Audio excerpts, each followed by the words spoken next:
como vocês podem ver, nós vamos falar um pouquinho de álgebra, a parte da matemática que trata-se daquelas letrinhas que muita gente teme. Então vamos lá, quero ver todo mundo prestando atenção aos detalhes, porque a gente vai falar de coisas muito importantes.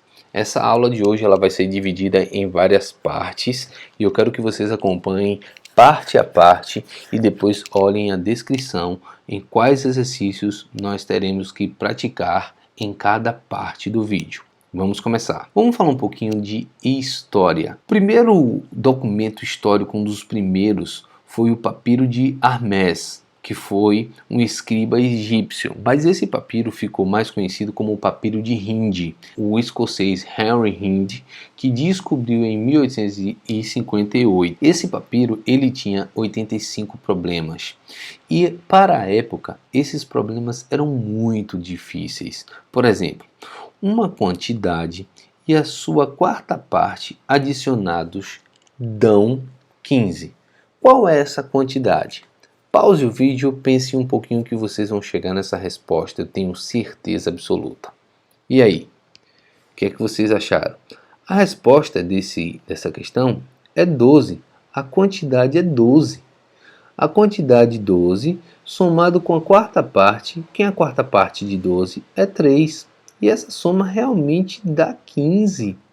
Talvez você já tenha conseguido fazer isso, mas para a época desse papiro, esse era um problema ultra mega difícil. Eu tenho uma pequena teoria para isto. Hoje em dia, por exemplo, as crianças, os jovens, eles têm acesso à educação, à leitura, aos estímulos cognitivos muito cedo. As pessoas cada vez mais têm colocado os filhos para estudar e dado estímulos, inclusive eletrônicos, desde muito cedo. Nesta época desse papiro aí, eram pouquíssimas pessoas que sabiam ler e escrever. E essas pessoas que já sabiam ler e escrever, eles aprendiam depois de adulto. Ou seja, eles recebiam esses estímulos muito tardiamente. E aí, eles não desenvolviam muito o seu intelecto. Por isso que, hoje em dia, nós conseguimos fazer isso tudo graças a um monte de estímulo e graças a uma ferramenta na história recente, digamos assim, da humanidade,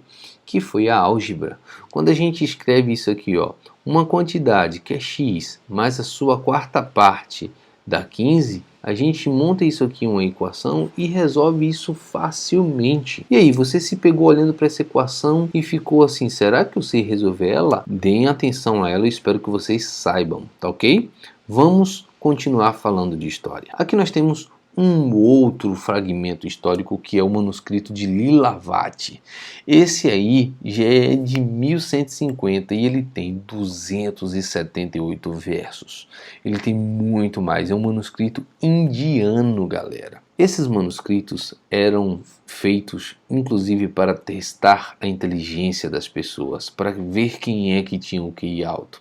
E aí um deles é esse aqui. O colar do pescoço da esposa partiu-se. Um terço caiu no chão, um quinto foi para debaixo da cama, a esposa apanhou um sexto e seu amado um décimo. 6 pérolas ficaram no fio original. Descubra o número total de pérolas do colar. Para a época, esse problema era muito difícil, mas com a ajuda da álgebra, com o advento da álgebra, a gente consegue montar isso muito facilmente. Por exemplo, um terço caiu no chão. O terço de uma quantidade, vamos chamar de x a quantidade de pérolas. Se a gente chamar de x a quantidade de pérolas, um terço caiu no chão, x sobre 3. Um quinto foi para debaixo da cama, x sobre 5, é a quinta parte. A esposa apanhou um sexto, x sobre 6. O amado apanhou um décimo, x sobre 10. Por que eu estou somando? Vocês vão entender. 6 pérolas ficaram no colar. 6 pérolas do colar, mais o que o marido apanhou, mais o que a esposa foi para debaixo da cama, mais o que caiu, isso tudo dá a quantidade completa. Então, esta é uma equação que qualquer aluno do 7º e principalmente do 8º ano conseguem resolver isso facilmente. Hoje vocês têm o que? 13, 12, 13 anos. Mas a época desses manuscritos aí, pessoas já muito vividas não tinham nem ideia de como resolver. Então, graças ao que, na minha hipótese, é uma visão muito particular, é quão cedo esses estímulos são praticados nas pessoas. Beleza? Vamos adiante. Vamos falar aqui, relembrar de expressões algébricas. O famoso que eu gosto de chamar de matematiquês. Matematiquês? É sim, é como se fosse uma língua. Pense em matemática como uma língua estrangeira que tem toda a sua simbologia, todas as suas traduções. E como vocês sabem muito bem, a gente tem que ficar atento a essas traduções. Então, as expressões algébricas é a tradução da nossa língua mãe para a linguagem da matemática, que graças a Deus ela é universal. Vamos lá. Nós temos aqui no lado esquerdo algumas expressões algébricas e do lado direito as suas traduções como a gente lê na nossa língua mãe, nesse caso o português. Então, nós temos 2x, todo mundo deve lembrar aí que entre um número e uma letra tem uma multiplicação, 2 vezes x é o que? O dobro de um número, mais 4. Então, se isso é o dobro, isso aqui é o triplo de um número, menos 5. X sobre 2 é o que? Metade. Metade, terça parte, quarta parte, você deve lembrar disso. Caso não lembre, dê uma revisada. Metade de um número, menos um terço. E aqui, a diferença entre um número e sua metade. Beleza?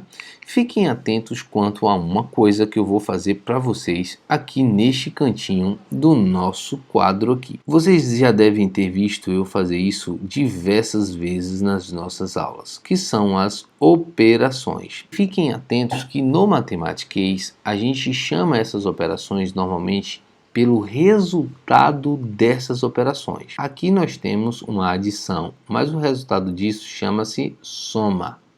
Então, quando vocês virem a soma de alguma coisa, está falando de uma adição. Às vezes ele pode escrever simplesmente mais mesmo. Só que aí está fácil. Só que se escrever soma, você sabe que também é uma adição. No menos, diferença, vai ser o termo que vai se referir à subtração. Observe aqui, ele pode falar menos, mesmo, como está aqui, menos 5, tá? Mas observe aqui embaixo, ele já falou dessa subtração como diferença. A diferença de um número e sua metade.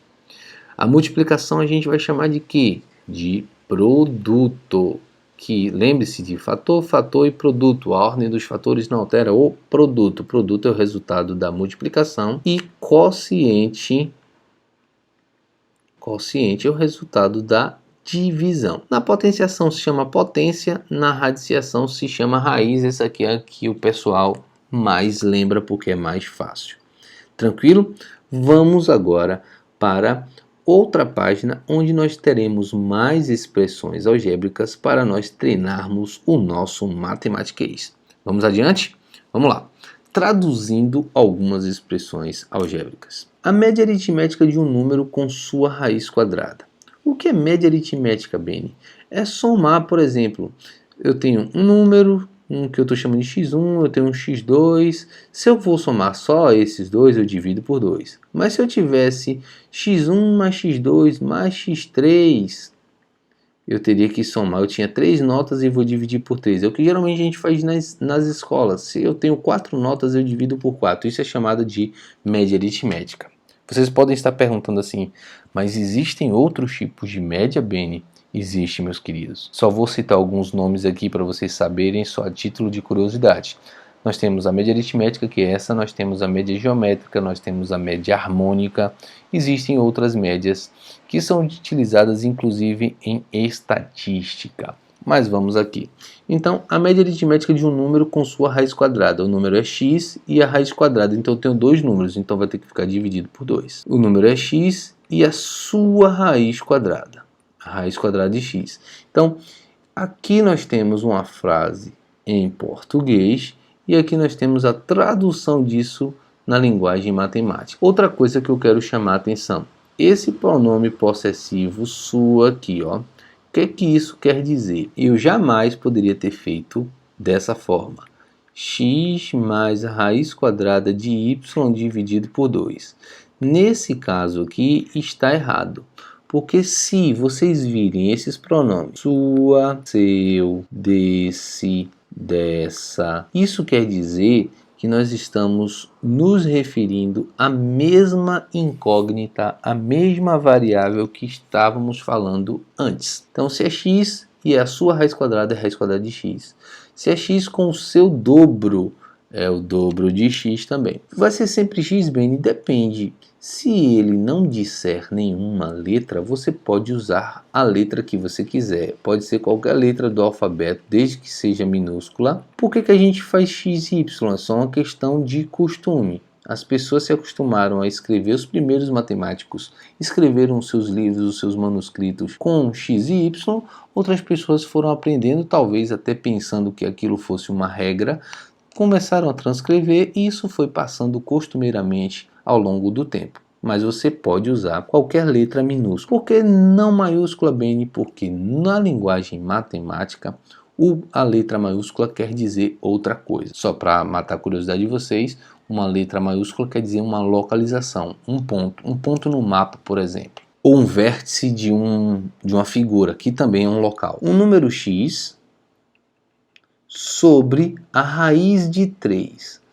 Como ele não disse se era raiz quadrada, quinta, cúbica, oitava, quando normalmente ele só fala raiz, a gente costumeiramente usa raiz quadrada. Beleza, galera? A soma de 5 com o dobro e com a raiz cúbica de um número A. Observe aqui, essa linguagem aqui não ficou muito legal não. Eu não escreveria isso dessa forma. Eu escreveria a soma de 5 com o dobro da raiz quadrada de A. Por exemplo, a soma de 5 com o dobro da raiz cúbica, na verdade, de A.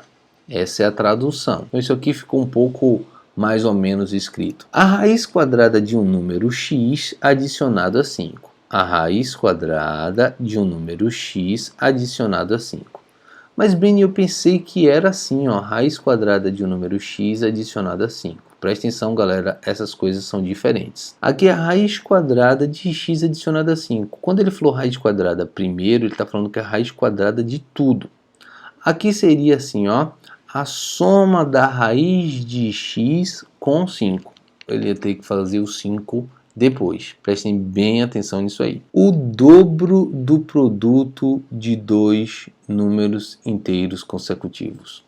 Quem são os números consecutivos? São números que vêm um após o outro. Eu vou usar B de Benício, por exemplo.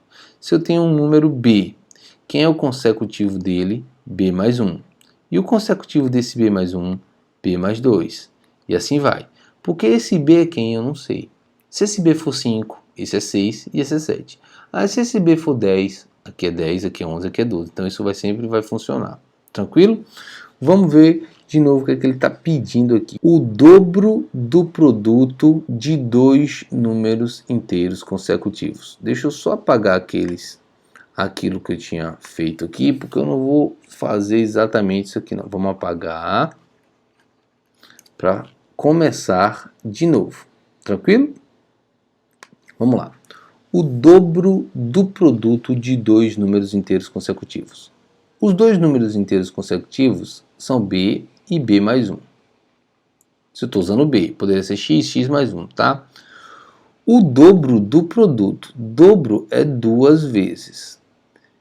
Duas vezes, e esses números estão fazendo o quê? Produto. Agora tome só cuidado. Se eu deixar dessa forma, vai ficar B vezes B e depois somar com 1. Como esse cara aqui é um outro número consecutivo, eu vou ter que botar um parêntese aqui. Então, o dobro do produto de dois números consecutivos. Muita atenção, voltem esse vídeo diversas vezes para vocês pegarem essas dicas. O volume de um paralelepípedo retângulo de comprimento x, largura y e altura z. Isso daqui vocês precisariam saber de volume. Tá? Mas eu vou dizer para vocês, o volume de um paralelepípedo basta multiplicar as dimensões, então era x vezes y vezes z. Algumas coisas vocês precisam ter conhecimento, e não se preocupe se vocês ainda não têm. Volume, vocês não têm. Talvez média aritmética vocês também não soubessem o que significa. Mas vocês vão, ao longo do tempo, estudando na escola, descobrir algumas coisas.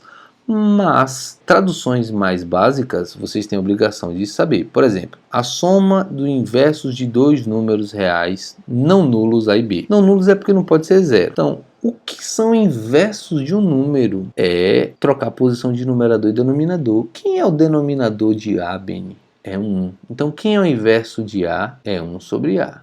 E quem é o inverso de B? 1 sobre B. E ele falou o quê? A soma. A soma dos inversos. E se ele falasse o inverso da soma, Beni? Aí seria assim: o inverso da soma de A com B. Olha que coisa bem diferente.